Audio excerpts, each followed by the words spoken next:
தந்தது தன்னை கொண்டது எம் தன்னை சங்கரார் கோலோ சதுர அந்தம் ஒன்றில்லா ஆனந்தம் பெற்றேன் யாது நீ பெற்றது ஒன்று என்பார் சிந்தையே கோயில் கொண்டயம் பெருமான் திருப்பெரும் தூரை ஊரை சிவனே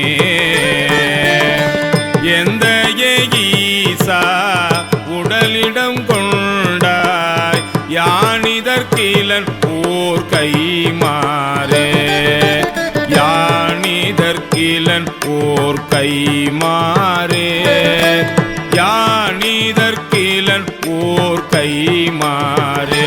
திருச்சிற்றம்பலம்.